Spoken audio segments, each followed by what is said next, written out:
Pemirsa, Polda Metro Jaya memeriksa akademisi Rocky Gerung dalam kasus fitnah ijazah Jokowi. Rocky hadir sebagai saksi sekaligus ahli yang diajukan kubu Roy Suryo CS.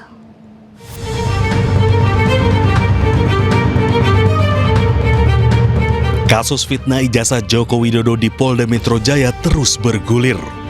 Hari ini, kubu Roy Suryo menghadirkan akademisi Rocky Gerung sebagai saksi sekaligus ahli untuk memberikan keterangan pada penyidik. Sebagai ahli yang meringankan Roy Suryo CS, Rocky Gerung menjelaskan tentang metodologi penelitian yang dilakukan Roy Suryo CS. Di hadapan penyidik, Rocky dengan tegas mengatakan sebuah penelitian tidak ada unsur pidana, apalagi unsur pencemaran nama baik yang bersifat subjektif. Bang, lihatnya. Dia tersangka karena ada urusan tadi, dia anggap menghina. Mana ada penelitian yang isinya menghina. Kan itu intinya kan.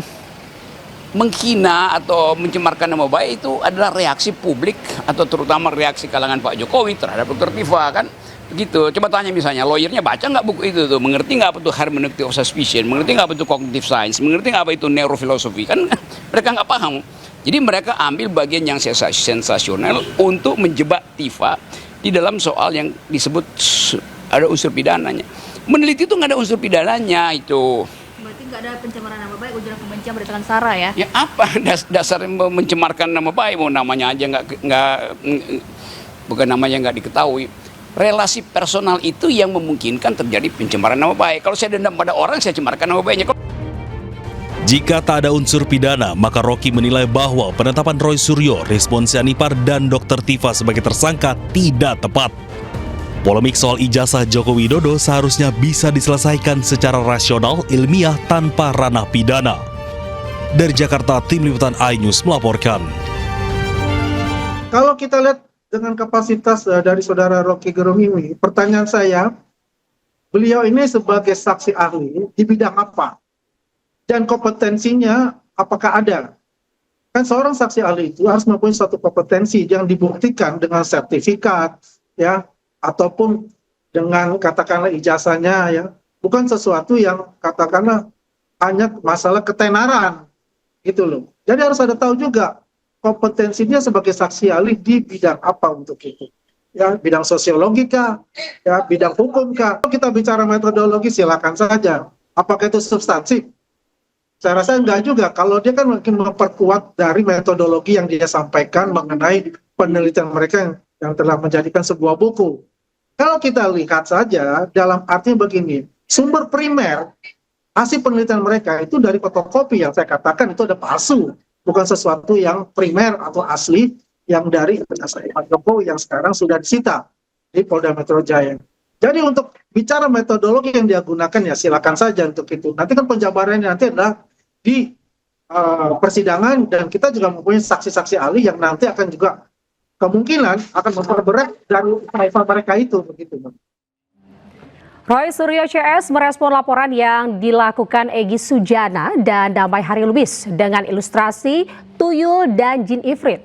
Respon tersebut diduga jadi sinyal pecah kongsi antara sesama tersangka kasus fitnah ijazah Joko Widodo.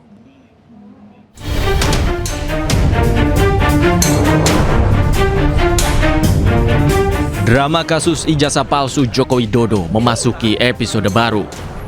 Keretakan relasi antar para tersangka kasus ijazah Jokowi mulai terlihat.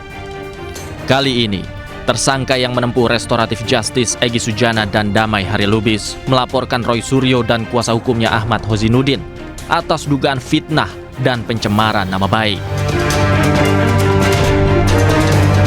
Menanggapi hal itu, Roy Suryo justru membalasnya dengan sebuah gambar ilustrasi dua tuyul menemui jin ifrit. Jadi kemarin saya dan Bang Aka dilaporkan, jawaban saya cuma ini aja. Udah, gambar ini aja. Simak gambar ini baik-baik. Saya hanya menindaklanjuti artikel yang ditulis oleh Pak Lukas Luarto. Itu adalah jurnalis senior, dulu mantan ketua ICTI Aliansi Jurnalis Independen Indonesia. Udah, jadi waktu itu di tangga ini saya hanya mengatakan kita kehilangan dua tuyul gitu. Jadi nanti kalau prosesnya dilanjutkan, berarti Polda Metro Jaya harus memproses dua tuyul. Ya gitu. Itu aja udah. Jadi kalau tuyul bisa dipidana, ya udah tuyulnya aja dipidana. Tidak menyebut nama, saya hanya mengatakan 2 tuyul.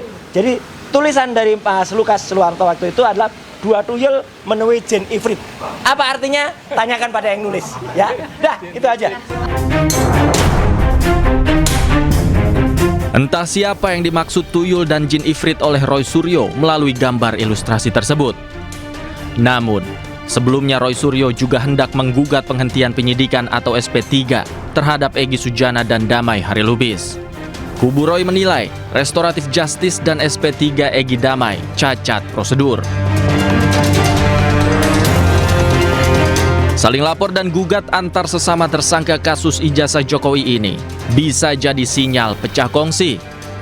Apalagi saat ini berkas Roy Suryo telah dilimpahkan ke kejaksaan, sementara penyidikan Egy dan Damai Lubis justru dihentikan. Dari Jakarta, tim Liputan iNews melaporkan.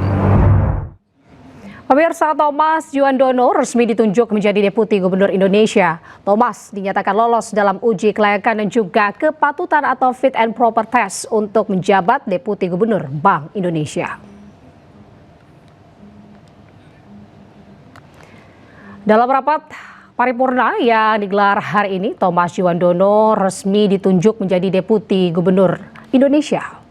Dalam pernyataannya, DPR RI menilai latar belakang Thomas yang pernah menjabat Wakil Menteri Keuangan akan memperkuat sinergi antara kebijakan moneter dan juga fiskal. Komitmen saya untuk menjaga independensi bank sentral dan juga seperti saya katakan kemarin di proses fit and proper melaraskan kebijakan fiskal dan moneter. Assalamualaikum warahmatullahi wabarakatuh. Sebelumnya dalam proses kelayakan dan kepatutan atau fit and proper test, Thomas Juandono dinyatakan layak menjabat sebagai Deputi Gubernur Bank Indonesia untuk 5 tahun ke depan. Keputusan tersebut diumumkan oleh Ketua Komisi 11 DPR RI Muhammad Misbahun. Misbahun juga menyebut keputusan tersebut diambil berdasarkan kesepakatan bersama para pimpinan komisi serta seluruh fraksi partai politik. Slide untuk memberi gambaran tinggi ini bisa dilihat dari World Trade Uncertainty Index menurut IMF, proyeksi IMF. Pemirsa, selain penetapan Deputi Gubernur Bank Indonesia, DPR RI juga menetapkan Adis Kadir sebagai calon hakim Mahkamah Konstitusi dari unsur DPR RI. Komisi 3 DPR RI menyetujui Saudara Profesor Dr. Insinyur Haji Adis Kadir SHM sebagai Hakim Konstitusi pada Mahkamah Konstitusi Republik Indonesia yang berasal dari usulan lembaga Dewan Perwakilan Rakyat Republik Indonesia dan untuk selanjutnya dapat diproses sesuai ketentuan perundang-undangan yang berlaku. Setuju?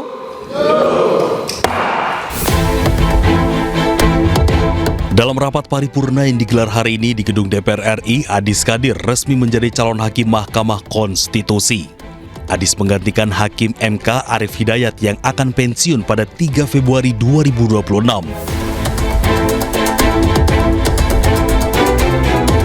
Pencalonan Adis Kadir disetujui Komisi 3 dalam rapat pleno yang digelar pada Senin kemarin. Seluruh partai setuju atas majunya Adis Kadir sebagai calon hakim Mahkamah Konstitusi.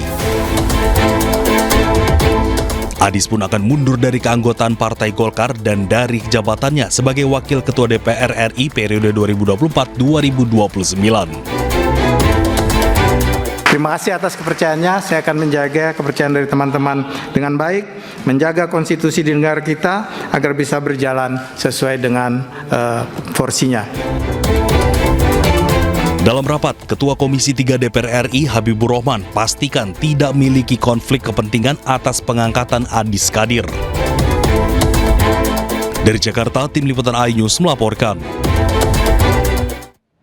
Pemirsa, rapat paripurna DPR RI menyetujui Sari Yuliati, Bendahara Umum Partai Golkar, sebagai Wakil Ketua DPR menggantikan Adis Kadir. bahwa saya bahwa saya akan memenuhi kewajiban saya akan memenuhi kewajiban saya sebagai Wakil Ketua Dewan Perwakilan Rakyat Pimpinan DPR.